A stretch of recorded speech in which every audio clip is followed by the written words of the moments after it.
정상적인 사고를 가지고 있고 행동도 지극히 상식적인 사람인데도 불구하고 갑자기 특이한 행동, 평소와 같지 않은, 그리고 그 사회에서 통용되는 문화가 허락하는 그런 행동의 범위를 벗어나서 사람들이 행동할 때 그를 주목할 수밖에 없습니다. 왜 평소에 그와 같지 않고 그 문화가 용인하는 그의 모습과 그에게 바라는 그의 모습과 다르기 때문에 사람들이 주목하여 볼 수밖에 없는 거죠. 여러분, 근데 오늘 사실 바울이 그렇게 행동하고 있는 겁니다. 사도 바울은 지극히 상식적인 사람이고 복음의 사람이지만, 신비의 사람이지만 상식적인 사람이고, 그 문화가 가지고 있는 그 컨셉을 크게 벗어나지 않는 분이었어요.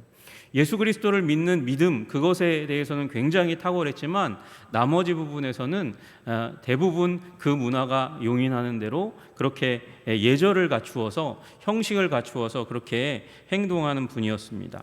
사도 바울은 언제나 그 문화가 그렇게 하듯이 마지막 때에 이르러서 대필자, 이 필기를 하는 사람과 달리 이 펜을 바꾸어서 그 사람의 펜을 이제 받아서 맨 마지막에 자기가 썼다는 것을, 자기가 구술을 했고, 그리고 자기가 마지막에 이제 이 편지가 나의 편지라는 것을 명확하게 하기 위해서 자기의 마지막 인사말을 기록하는 게 그 문화가 용인하는, 그리고 사도 바울도 그렇게 따랐던 그런 형식이었습니다. 그래서 사도 바울도 다른 서신들과 마찬가지로 맨 마지막에 우리 18절에 보는 대로 형제들아 우리 주 예수 그리스도의 은혜가 너희 심령에 있을지어다 얘기하면서 하나님의 은혜, 예수 그리스도 안에 있는 우리 하나님의 은혜로 서신서를 마무리하거든요.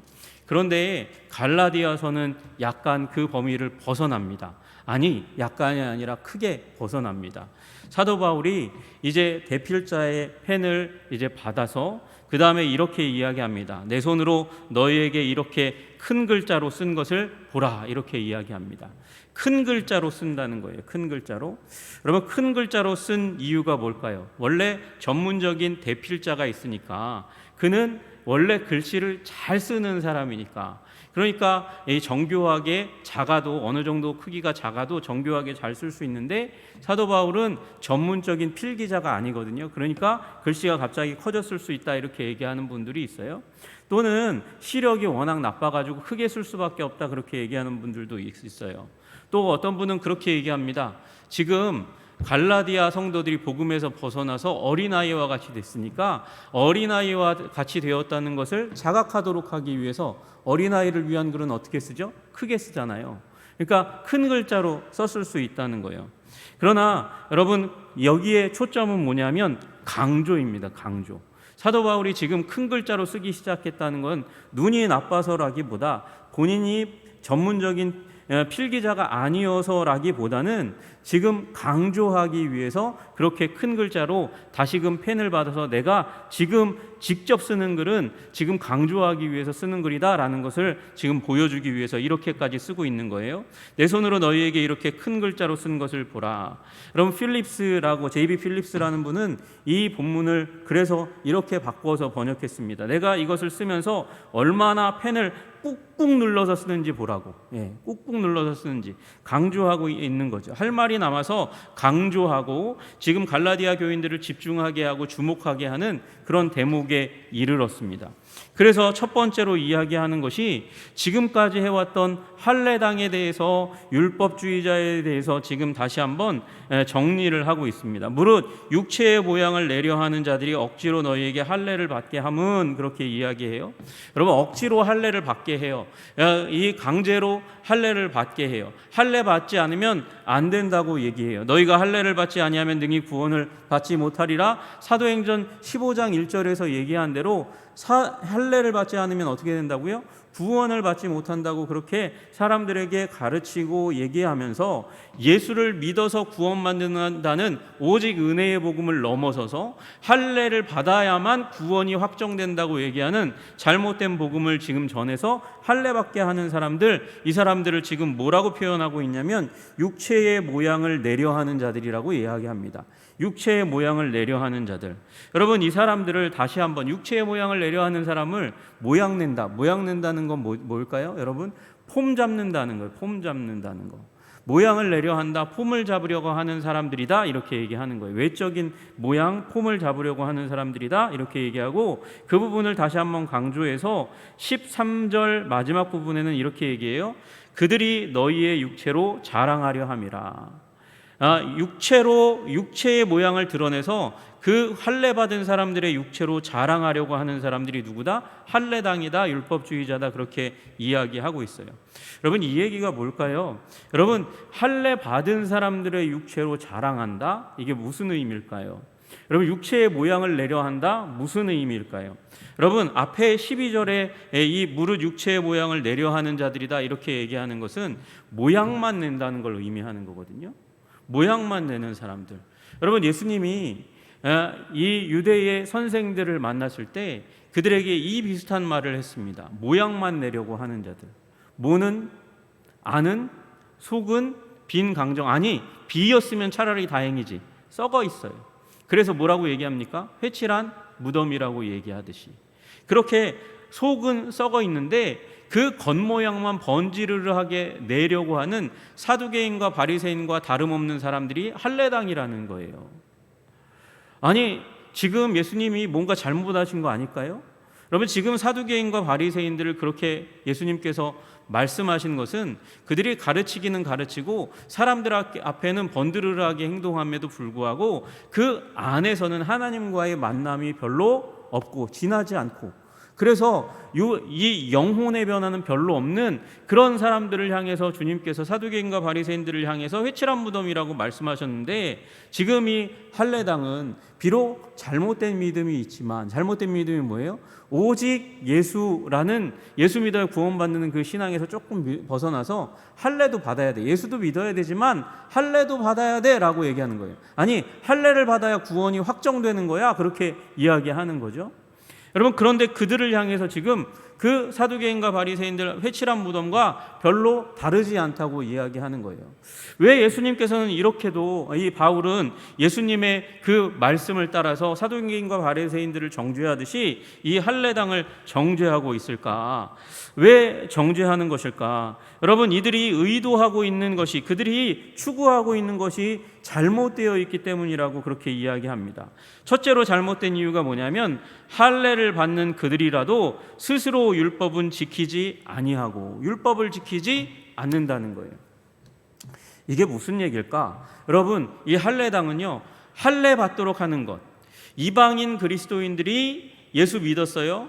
그러면 그들은 당연히 할례를 받지 않았겠잖아요. 근데 할례 받아야만 구원받는다고 이야기하면서 할례를 받도록 잘못된 복음을 전했어요. 그런데 문제는 뭐냐면, 그렇게 해서 자랑은 많이 하는 거예요. 내가 몇 명을 할례받게 했어, 이방인 신자들을 할례받게 했어, 구원받게 했어. 그것에 대해서는 엄청나게 자랑을 해요. 그런데 뭐는 안 하고 있어요? 하나님께 순종은 안 한다는 거예요. 율법은 따르지 않는다는 거예요. 율법을 따른다는 건 율법을 순종한다는 것이고, 율법을 순종한다는 건 하나님의 뜻을 따른다는 것이고, 하나님의 뜻을 따른다는 건 하나님의 마음에 꼭 들려고 하는 그 열망과 마음, 순수한 마음이 불꽃처럼 타올라야 가능한 일인데 그게 아예 없다는 거예요.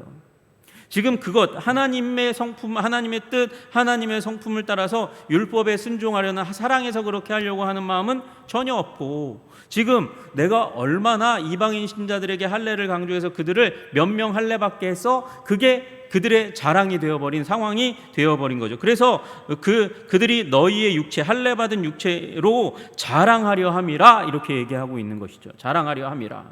여러분, 그러니까 지금 이들 할례당은 무슨 일이 일어나고 있냐면, 안에서는 하나님을 사랑하고 하나님을 순종하고 하나님을 향해서 가까이 나아가려고 하는 내적인 변화는 없어요. 그리고 삶의 열매에 대한 부분에서 여러분, 이제 갓 예수 믿어서 자라고 있는 갈라디아 신자들을 유혹해서 그들이 참 생명 예수 그리스도 그 변화된 생명에 접촉하기보다는 할례 받아서 그래서 이 할례 받아서 이 구원의 삶에 집중해서 들어오려고 하는 것보다는 할례 받았으니 구원 받았으니 이제 너희는 안전보장이야, 그러고 거룩한 삶을 향해서 나아가지 못하도록 하는 그런 잘못된 가르침을 주고 있다는 거예요. 여러분, 무슨 일이 일어나고 있습니까? 영혼. 이 할례당의 영혼도 변화되지 못하고 이방인 신자들의 마음도 변화 가운데, 충만한 변화 가운데 들어가지 못하도록 하는 일이 일어나고 있는 것이죠. 게다가 이들이 추구하고 있는 삶의 방식은 어떤 삶의 방식이냐면, 왜 이렇게 행동하냐면 그들은 기독교가 이 예수를 따르는 운동이 유대교에 남아있기를 원한 거예요. 유대교의 그 전통 있는 뿌리 깊은 모세의 전통 위에 계속해서 뿌리 내리고, 그리고 그 유대의 주류 사두개인과 바리새인들 가운데서 이제 핍박받고 쫓김받는 자들이 되지 않기를 원하는 마음이 있었던 거죠. 그래서 뭐라고 얘기합니까? 그들이 억지로 너희에게 할례를 받게 함은 그들이 그리스도의 십자가로 말미암아 박해를 면하려 함뿐이니라. 여러분, 예수 그리스도를 전하면 사두개인과 바리새인들, 그들 예수님을 십자가에 못 박아 죽인 그들이 이제 그들도 예수 복음 전하면 핍박할 거니까 그래도 할례를 받게 하면 유대교가 되는 거, 유대교인이 되는 거거든요. 유대인이 되는 거고 유대교인이 되는 거니까 기독교도 어떻게 보면 유대의 한 분파로 받아들여질 수 있겠네. 유대인 주류 가운데 이렇게 포함될 수 있는 그런 운동으로 갈 수 있는 것 아니야? 여러분, 핍박을 면하기 위해서 무슨 일이 일어난 거예요? 자신의 주를 죽인 자들에게 마음에 들려고 하는 행동을 지금 하고 있는 잘못된 방향으로 가고 있는 거예요. 여러분, 지금 내적으로 변화도 일어나고 있지 않습니다? 예수님의 복음을 위해서, 그 선교하는 일을 위해서 예수 그리스도의 복음에 봉사하는 일에 조금도 고난을 감당하려고 하지 않는 모습이 보여지는 것이죠. 여러분, 그래서 이들이 가짜라고 사도 바울은 이야기하고 있는 거예요. 이들은 가짜다, 내가 큰 글씨로 쓰면서 이들은 가짜라고 강조하고 있다고 말하고 있는 것이죠.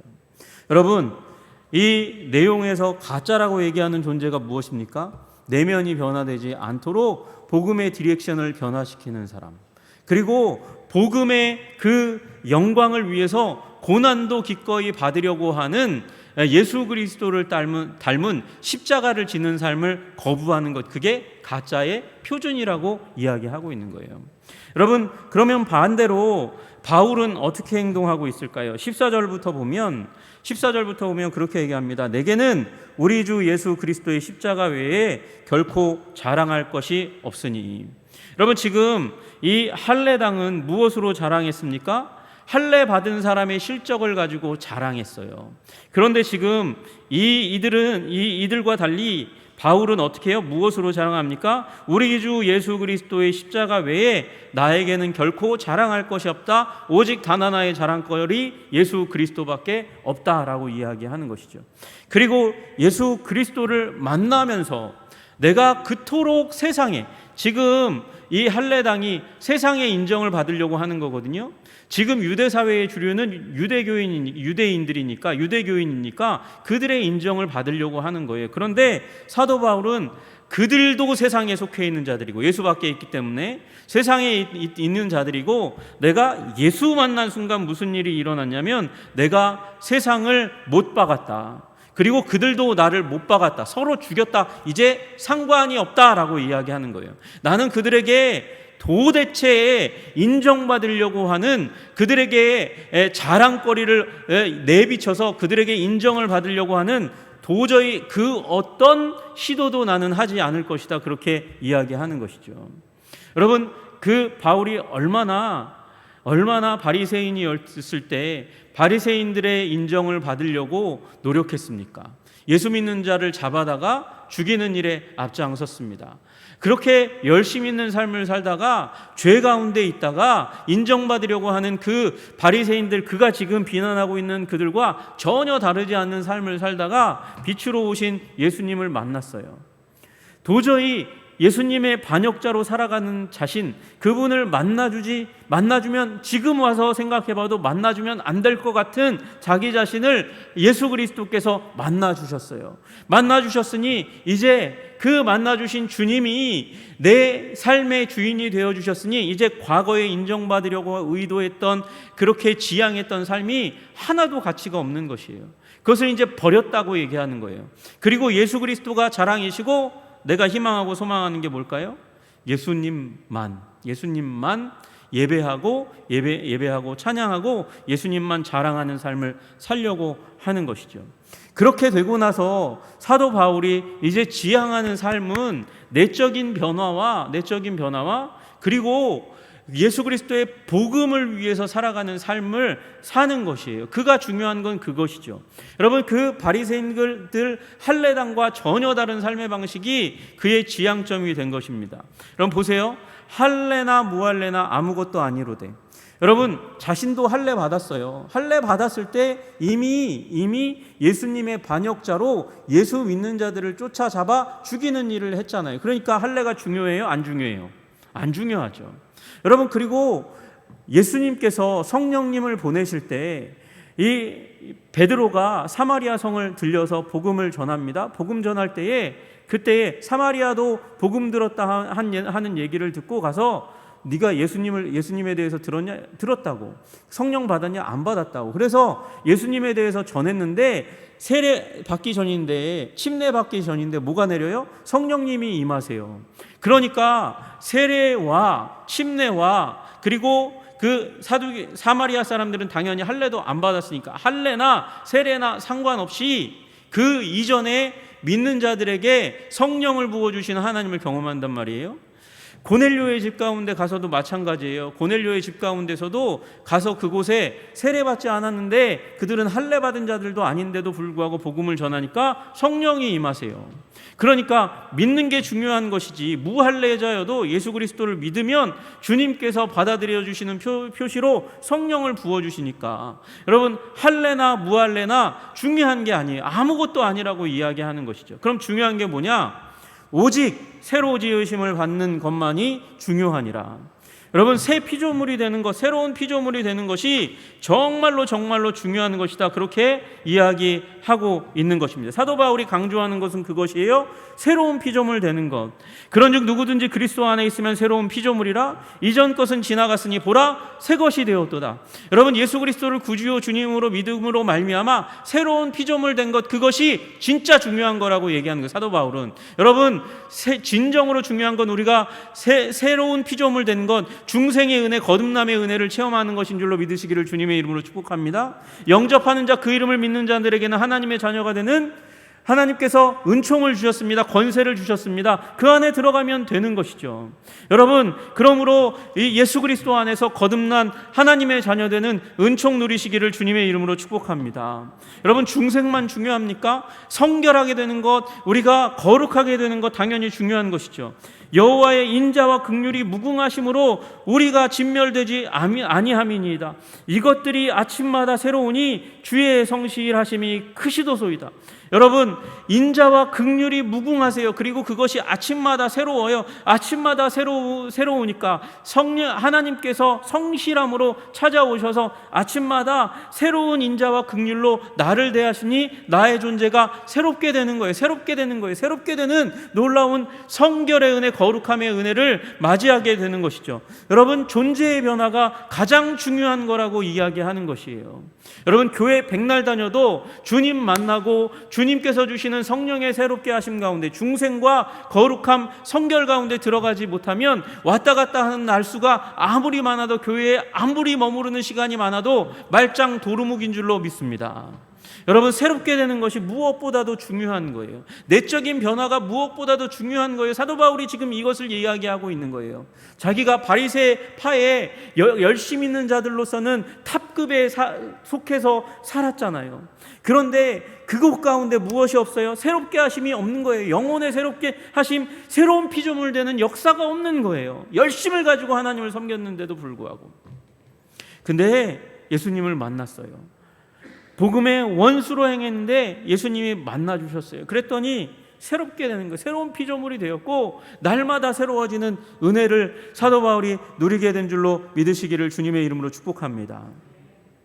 여러분, 이게 제일 중요해요. 그래서 사도 바울이 무엇라고 말합니까? 무릇 이 규례를 행하는 자에게와 하나님의 이스라엘에게 평강과 긍휼이 있을지어다, 이렇게 이야기합니다.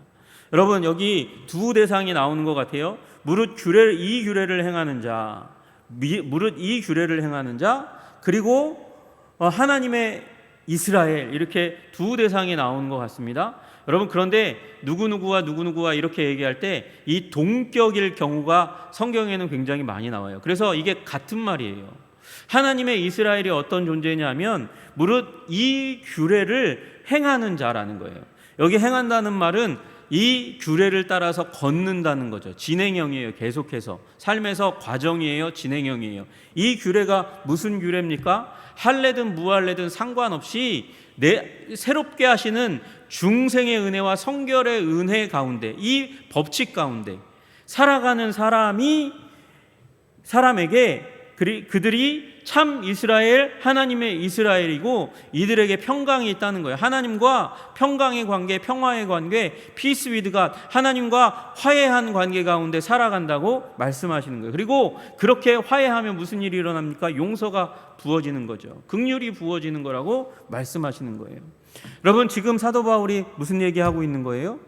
내적인 변화가 예수 그리스도 안에 일어난다. 할례든 무할례든 이게 중요한 게 아니고 예수님으로 말미암아 변화된 삶, 그리고 변화되고 있는 삶이 중요한 거야 라고 이야기하는 거예요. 지금 누구는 할례당은요, 바리새인들은요, 그렇게 되지 못하고 있다는 것이죠. 그리고 그들은 무엇으로? 핍박을 벗어나서 그리스도의 복음을 위해서 핍박받는 그것을 멀리하고 자기의 자랑을 삼으려고 하는 일에 열심을 내고 있다는 거죠. 실적 쌓는 것에 열심이 있다고 말씀드렸잖아요. 사도 바울은 그것과는 전혀 관심이 없는 삶을 살아가요. 그것과 정반대되는 삶을 살아가요. 그게 무슨 삶이냐? 여러분, 17절에 나와 있는 삶, 내가 내 몸에 예수의 흔적을 지니고 있노라 라고 말씀하시는 것이죠. 여러분, 여기 예수의 흔적이라는 단어가 스티그마라는 단어예요. 여러분은 잘 아시는 단어죠? 우리 한성교회 축구팀의 이름이 스티그마였다고 그렇게 들었어요. 스티그마, 흔적, 상처. 상처. 긁히거나 찢어지고 나면 그 위에 남는 거, 그게 스티그마, 상처예요. 여러분, 사도 바울은 지금 예수의 스티그마, 흔적을 가지고 있다고, 상처를 가지고 있다고 이야기합니다. 이거를요, 카톨릭 전통에서는 어떻게 이해하냐면 예수님의 사랑과 은혜의 십자가를 묵상하다가 상처가 스스로 생기는, 몸 안에 스스로 생기는 신비한 일이 가끔씩 일어난대요. 그래서 그거라고 이야기하는 거예요. 아시시의 프란시스 같은 경우에는 예수님 십자가 이렇게 묵상하다가 손목과 공교롭게도 발목과 옆구리 같은데 이렇게 검어지면서 피가 나오는 일들이 가끔 일어난다는 거예요. 그게 카톨릭의 집계로는 20세기까지 약 300명이 넘는, 320명 정도가 넘는 사람들이 그렇게 되었다 그러고, 지금도 성흔이라고, 오상이라고 검색해 보시면 카톨릭에서는 그런 신체의 흔적을 가진 사람을 굉장히 귀한 사람으로 여겨서 그들의 메시지를 많이 듣고 기도받으러 많이 간답니다. 여러분, 그러나 여러분 가지 마시기를 주님의 이름으로 축복합니다. 사도 바울은 그런 종류의 흔적을 가지고 있는 분이 아니에요. 사도 바울이 얘기하는 이 흔적은 뭐냐면 예수님의 복음을 전하다가 복음을 싫어하는 바리새인과 사두개인과 율법주의자, 이 할례당에 의해서 핍박을 당하고 린치를 당하고 돌로 맞고 그리고 시체 가운데 던져졌던 그 일들, 수많은 고난과 핍박의 현장 가운데서 처해져서 그래서 상처받았던 그 상처를 이야기하고 있는 거예요. 여러분, 정반대죠? 누구는요? 지금 예수 그리스도의 이름으로 고난받는 것, 박해받는 것을 면하게 하려고 할례 받아야 된다고 이야기하면서, 그러면서 그 할례 받은 사람의 숫자로 무엇을 삼는 것, 자기의 자랑을 삼는 것과는 전혀 다르게 숫자는 전혀 중요하지 않아요. 사도 바울에게 무엇이 중요합니까? 영혼의 내적인 변화가 중요하고 내가 예수 그리스도의 영광된 복음을 전하는 삶, 선교하는 삶, 전도하는 삶을 귀중하게 여기는 거예요. 하나님의 영광을 위해서 봉사하는 삶, 받들어 사는 삶을 귀중하게 여기는 것이죠. 여러분, 지금 사도 바울은 무엇을 가지고 지금 척도로 삼기를 원하고 있는 거냐면 내적인 변화가 있느냐 없느냐. 율법, 하나님을 사랑하는 거 없고 율법에 그래서 순종하는 것도 없는 이 할례당의 모습을 쫓아갈 거냐, 아니면 예수로 말미암아 속사람이 변화되는 새로운 지으심을 받은 그 존재 가운데로 나아가는 그 삶을 지향할 거냐. 핍박을 싫어해서 박해를 면하려고 하기 위해서 할례 받아야 된다고 얘기할 뿐만 아니라 자기의 자랑으로 삼으려고 하는 그 삶을 쫓아갈 거냐, 아니면 하나님의 영광을 위해서 복음을 위하여 봉사하는, 전도하는, 선교하는 그런 삶을 쫓아갈 것이냐, 사도 바울이 지금 도전하고 있는 것이죠. 그러면서 이야기하는 거예요. 이후로는 누구든지 나를 괴롭게 하지 말라라고 이야기하는 것이죠. 누구든지 이후로는 나를 괴롭게 하지 말라. 너무도 분명하니까, 스탠스가 너무도 분명하니까 누구든지 나의 사도적 권위의 의문을 품지 말고 생명의, 내적인 생명의 변화를 추구하는 삶, 그것을 위해서 고난받는 삶을 추구하라고 말하고 있는 것이죠. 그것으로 진짜와 가짜를 분별하라고 이야기하는 거예요. 여러분, 지금 우리 한국교회가, 저는 이 부분 때문에, 이 부분에 실패했기 때문에 저는 한국교회가 굉장히 많이 돌아가고 있고 방황하고 있다고 생각해요. 무슨 얘기하는 거예요, 목사님? 교회가 지금 그렇다는 건가요? 교회가 그랬다는 것이죠. 어느 교단에 가장 크다는, 교세가 가장 크다는 교회를 갔어요. 그 교회에 성도가 한 번은 와서 얘기하는 거예요. 저는 그 교회 그냥 말씀으로 섬기러 잠깐 갔을 뿐이니까, 아주 큰 교회니까 가서 섬기는 것이 굉장히 기쁘긴 했지만 그 교세에 대해서 이런 부분에 대해서는 별로 관심이 많지 않았거든요. 한 청년이 오더니 우리 교회의 교세가 이만큼이래요. 그래요? 아유, 그렇군요. 제가 그 부분에 대해서 별로 이렇게 내 교회도 아닌데, 그죠? 관심이 있겠어요? 근데 그분이 그렇게 얘기하는 거예요. 그러더니, 그런데요, 목사님, 제가 주일날 와서 예배를 드리면서 모든 예배를 다 드려봤거든요. 그리고 수요 예배도 드리고 금요 예배도 드려봤는데 그 숫자를 제가 중층에서 다 씌워봤거든요. 그리고 교회 학교도 다 씌워봤어요. 그런데 이 교회가 얘기하는 출석 수에 제가 보기엔 10분의 1도 되지 않아요, 목사님. 무슨 얘기죠? 그 교회가 지금 이만큼 성도가 모인다고 이야기하고 있는데 자기가 쉬어보니까 거기에 10분의 1도 주일날, 수요일날, 금요일날 다 합쳐도 그 숫자가 예배드리지 않는다는 거예요. 왜? 그게 자랑이 된 거죠? 그 교회는 숫자가 자랑이 된 거예요. 우리는 우리 교단에서 가장 큰 교회입니다 라고 얘기하는 게 자랑이 돼버렸어요.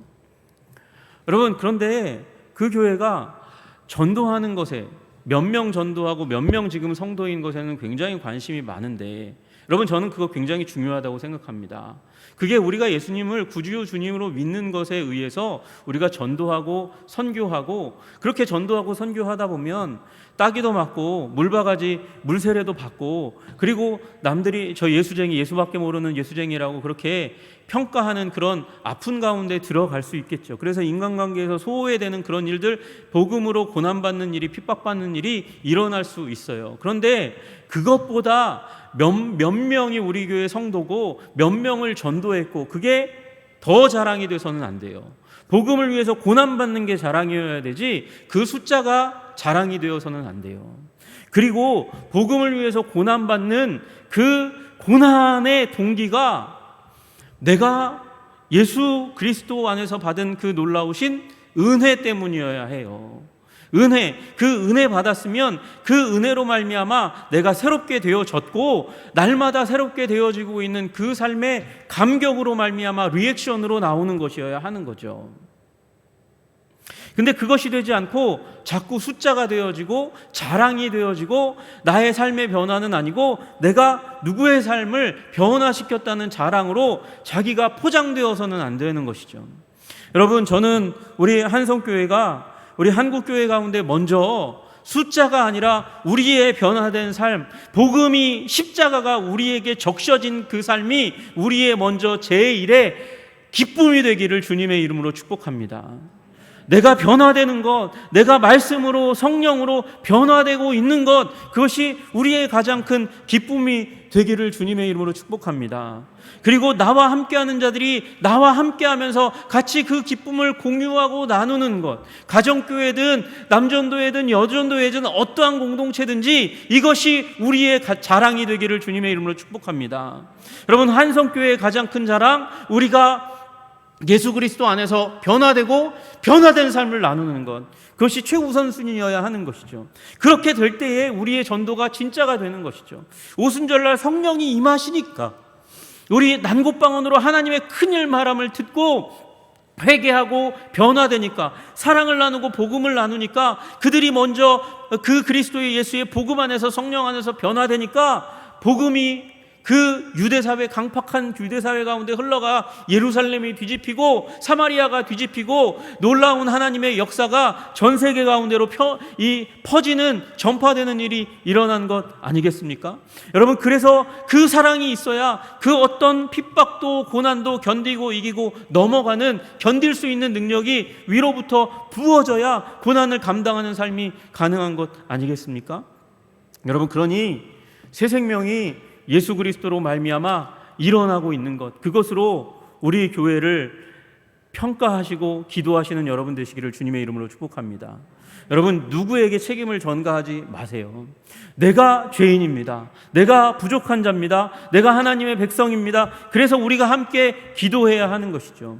기도하고 우리가 변화를 위해서 몸부림치다 보면 하나님께서 은혜를 주시고, 은혜를 주시면 복음 변하지 않으면 견딜 수 없는 삶으로 나아가게 될 줄로 믿으시기를 주님의 이름으로 축복합니다. 여러분, 그래서 복음 가운데 서는 것이 중요합니다.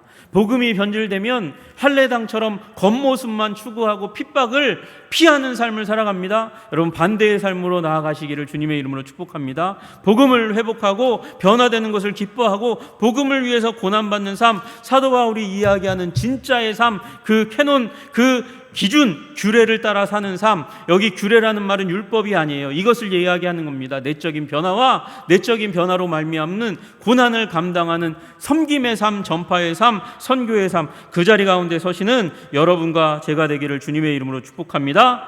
이것은 은혜 없으면 안 되는 삶이니 은혜를 주님께 구하며 나아가는 우리 한성교회 되기를 주님의 이름으로 축복합니다. 기도하겠습니다. 존귀와 영광과 찬양을 받으시기에 합당하신 주님, 우리를 그렇게 은혜로 말미암아 변화시켜 주시옵소서. 생명으로 말미암아 충만히 변화될 수 있도록 주님 도와주시옵소서. 예수님 이름 받들어 기도드리옵나이다. 아멘.